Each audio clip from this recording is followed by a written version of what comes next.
Imagine pulling up to your new dream home on a quiet street in Long Island, New York, the kind of place with a big backyard and room for the kids to run around. You've just scored it for a steal, way below market value, because the previous owners, well, let's just say tragedy struck there. You step inside, the air feels a little heavy, but you shake it off. That first night, as you're drifting off to sleep, you hear a faint whisper from the walls. Get out. You bolt upright, heart pounding. Was it the wind or something else? What if I told you this isn't just a nightmare? It's the story of 112 Ocean Avenue, the house that turned a family's fresh start into 28 days of pure terror. Stick around, because by the end, you'll be questioning if the real monsters are out there or right next door. It was a crisp autumn evening in Amityville, that sleepy little town on the south shore of Long Island, back in 1974. The DeFeo family lived in a charming Dutch colonial house at 112 Ocean Avenue, white siding, those quirky quarter-round windows that made it look like it was smiling at you. Ronald DeFeo Sr. was a successful salesman, always hustling to provide for his wife Louise and their 5 kids. Ronnie Jr., the oldest at 23, was the apple of his dad's eye, working alongside him in the family business. Life seemed picture-perfect on the outside, barbecues in the yard, kids playing ball, the American dream wrapped up in a bow. But beneath that facade, tensions simmered. Ronnie Jr. struggled with the pressure, dabbling in drugs and chasing quick fixes to numb the chaos in his head. On the night of November 13th, everything shattered. Ronnie later confessed to walking into the house around 6:30 p.m., grabbing his .35 Marlin rifle from the upstairs closet, the same one his dad had bought for hunting trips. One by one, he entered the bedrooms where his family lay sleeping after a long day. The shots rang out in the quiet night, but oddly, no neighbors heard a thing. When it was over, his parents and 4 siblings, Dawn, Allison, Mark, and little John, were gone, taken in their sleep without a fight. Ronnie bolted from the house, rifle in hand, and spent the next few hours at a local bar, acting like nothing had happened. The next morning, panic set in. Ronnie stumbled into the bar again, frantic, claiming the mob had done it, some shadowy hit tied to his dad's business dealings. But the evidence piled up fast. Police found the family face down in their beds, hands tucked under pillows as if they'd never stirred. No signs of forced entry, no struggle. By afternoon, Ronnie cracked under questioning. "Once I started, I just couldn't stop," he told detectives, his voice hollow. He changed his story half a dozen times, blaming drugs, his sister Dawn, even invisible voices from the house that whispered for him to kill. "It was like they were controlling me," he'd say later, eyes darting like he could still hear them echoing off the walls. The trial gripped Long Island like a fever dream. It started in October 1975, with Ronnie's lawyer pushing an insanity defense, pointing to his client's history of blackouts and that eerie claim of demonic influence. Jurors didn't buy it. In November, he was convicted on 6 counts of second-degree murder, slapped with 6 consecutive 25-to-life sentences. As they led him away in cuffs, Ronnie shot a glance back at the courtroom, muttering about the house's hold on him. The once cheerful home at 112 Ocean Avenue sat empty, a bargain at just $80,000, steeply discounted because who in their right mind would want to live where such darkness had unfolded? Little did the real estate world know, the nightmare was just warming up. Fast forward a year, to December 1975, George and Kathy Lutz were your everyday couple chasing the suburban dream. George, a land surveyor with a steady job, had married Kathy earlier that year, blending their lives with her 3 kids from her first marriage. Daniel, 9 and full of curiosity. Christopher, 7, and always into mischief, and sweet Melissa, just 5, with her stuffed animals and endless questions. They had a loyal German shepherd named Harry, too, the perfect family dog.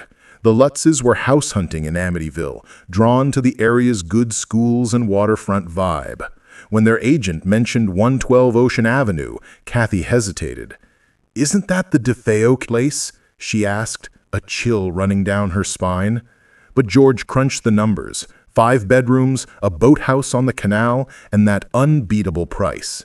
"It's a fresh start," he said, squeezing her hand. "Tragedies don't linger in walls." They closed the deal on December 18th, moving in that very day with boxes stacked high and the kids buzzing with excitement. The house still had much of the DeFeo furniture: beds, dressers, even toys scattered like ghosts of the past. To ease any lingering unease, Kathy called on a family friend, Father Ralph Pecoraro, a local priest known for his calm demeanor and quiet faith. He arrived that afternoon, Bible in hand, ready to bless the home. As he moved from room to room, sprinkling holy water and murmuring prayers, something shifted in the air. In the master bedroom, where the worst of the tragedy had struck, Father Pecoraro froze. A deep, guttural voice boomed from nowhere: "Get out!" It wasn't Kathy's imagination. The priest heard it too, clear as day. He stammered through the rest of the rite, advising the family to stay out of that room for now. "There's something here," he told George later, his face pale. "Be careful." The first week passed in a blur of unpacking and holiday cheer. Christmas lights twinkled in the windows, and the kids claimed their rooms with giggles echoing down the hall. But by New Year's Eve, the subtle cracks began to show. George started waking every night at exactly 3:15 a.m., the same hour the DeFeo killings had gone down. He'd lie there, staring at the ceiling, a cold sweat breaking out, as if the house itself was breathing down his neck. "It's nothing," he'd whisper to himself, rolling over. But deep down, he knew better. The next morning, he'd find Harry whining at the back door, fur matted like he'd been swimming in the canal, except the boat was locked tight. As January crept in, the weirdness escalated. Slow at first, like a storm building on the horizon. One frigid night, George heard buzzing in the sewing room upstairs, a swarm of black flies, thick as fog, even though it was the dead of winter and the windows were sealed shut. He swatted at them frantically, but they parted like they were mocking him, reforming in eerie patterns.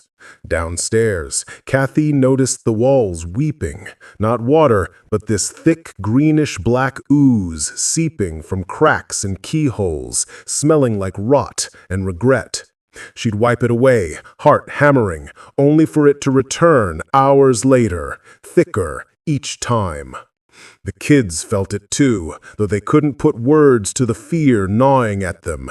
Daniel and Christopher started having nightmares of a hooded figure lurking in the hallway, red eyes glowing like embers. One evening, as George grilled burgers in the yard, Daniel tugged at his sleeve, face ashen. "Dad, there's a piggy out there," he whispered, pointing to the upstairs window. George looked up and froze. Through the glass, 2 crimson slits stared back, unblinking, set in a snout-like shadow that vanished when he blinked. "Just your imagination, buddy," George forced out, but his voice cracked. That night, the boys' beds lifted off the floor, slowly at first, then jerking like invisible hands were tossing them. Kathy rushed in to find them huddled together, sheets tangled, swearing they'd floated 3 feet up. Sleep became the enemy. George would nod off only to jolt awake at 3:15, convinced footsteps padded downstairs, heavy, deliberate, like someone circling the kitchen. One morning, he found the front door wide open, snow dusting the rug, though the lock was bolted from inside. And the voices, oh, the voices started soft, murmurs blending with the creak of floorboards. "Will you come and play with me? A child's plea would echo from Melissa's room, but when Kathy checked, her daughter slept soundly, clutching her doll. Then came the deeper growls. "Get out! Leave us alone!" Kathy's mother, visiting from Deer Park, felt it too. Her hands blistered red after touching the walls, like she'd brushed against nettles from hell. By mid-January, the house wasn't just haunted, it was alive, pulsing with malice. Levitation hit Kathy one night. She floated above the bed, rigid as a board, George shaking her down in panic. Objects flew across rooms. A knife clattered from the counter, embedding in the wall inches from Christopher's head. The basement turned into a no-go zone, air thick with the stench of decay, and George swore he saw crucifixes upside down, melting like wax. Father Pecoraro called again, voice trembling over the phone. "I can't come back," he admitted. "Whatever's there, it's strong. Too strong." His own health tanked after that first blessing.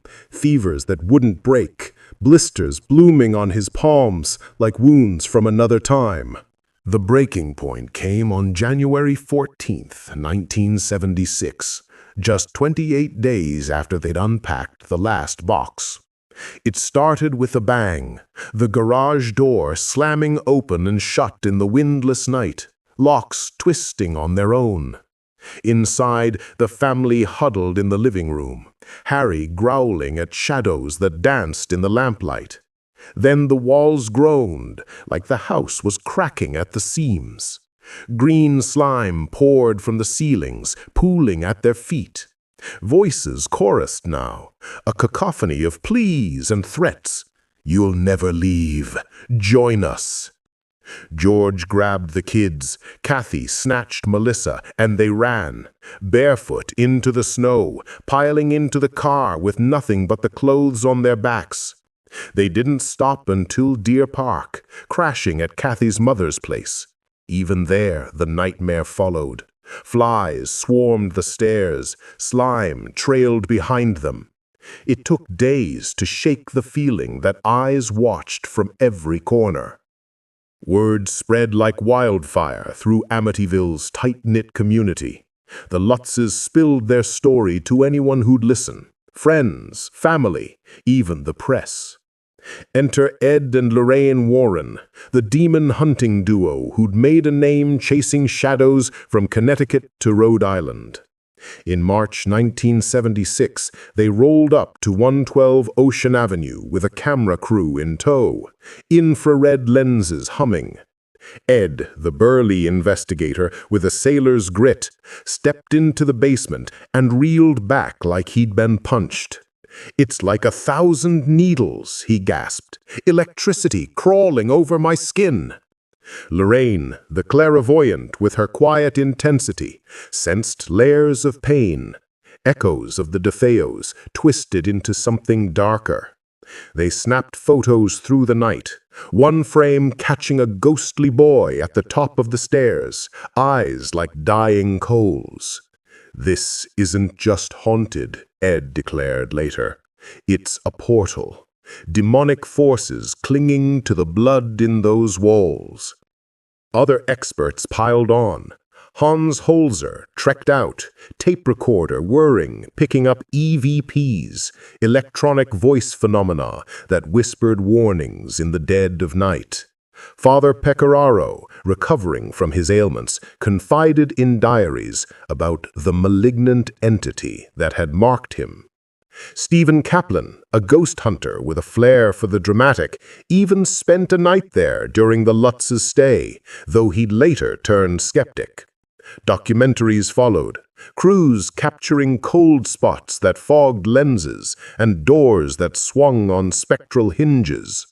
The house became a magnet for the curious, pulling in seances and stakeouts, each encounter more unnerving than the last. But here's where the story twists. And trust me, it gets you wondering if you've been played all along. As the tales exploded into headlines, skeptics sharpened their knives. William Weber, Ronnie DeFeo's old lawyer, dropped a bombshell in 1979. It was all cooked up over bottles of wine, he claimed, spilling that he'd met the Lutzes post-flee, and together they'd spun the yarn for cash. The book deal came quick. Jay Anson's The Amityville Horror hit shelves in 1977, based on 45 hours of the Lutzes' tapes. It flew off racks, 10 million copies strong, spawning movies that grossed millions. Coincidence? The Lutzes passed polygraphs, sure, but those tests aren't foolproof. And get this, the folks who bought the house next, James and Barbara Cromartie, lived there a full decade starting in 1977. No flies, no slime, no midnight wake-ups. It was peaceful, just a normal home. Dig deeper, and the cracks widen. No police logs show Lutz calls during their stay, despite the book painting frantic 911 pleas. Neighbors? Crickets. They heard zip. Researchers pored over weather reports. That infamous cloven hoof trail in the snow after a blizzard? No storm hit on January 1st, 1976. Even the local Shinnecock tribe debunked rumors of the land being a cursed burial ground. Ronnie DeFeo himself flipped scripts in prison interviews, sometimes owning the murders cold, other times blaming the house's demons again. The Lutzes split in 1988, Kathy passing in 2004, George in 2006, both sticking to their guns till the end. Their son Daniel? He swears by it, haunted by nightmares to this day, working quietly as a stonemason in Queens. Christopher? He's waffled, calling parts of the media spin total nonsense, but admitting shadows that still lurk in his mind. So, was Amityville a gateway to hell, or the greatest hustle since the Piltdown Man? The house stands today, address slyly changed to 108 to dodge gawkers, last sold in 2017 for $605,000, windows redone to shake the stigma. No one's reported chills since. Yet every Halloween, tour buses idle outside, and new docs drop, like that 2023 series where Christopher revisits the ruins of his childhood. The Warrens? They died believers, files sealed with warnings. Me? I've pored over the photos, listened to those grainy tapes, and I can't shake the feeling that some doors, once cracked open, never quite close. What hits hardest, though, is the reminder that home should be sanctuary, not siege. Whether ghosts prowled those halls or grief twisted into greed, Amityville whispers a truth. Darkness doesn't always announce itself with thunder. Sometimes it seeps in slow, like slime through a keyhole, testing how far we'll go before we run. It makes you hug your loved ones a little tighter, double-check the locks, and wonder what unseen forces might be stirring in your own four walls. If this tale left you glancing over your shoulder, smash that like button to show some love. It helps more stories like this reach folks who crave the chills. Hit subscribe and ring the bell for weekly dives into America's unexplained mysteries. You won't want to miss the next one. Drop a comment below. Real deal or total hoax? What's your take on Amityville?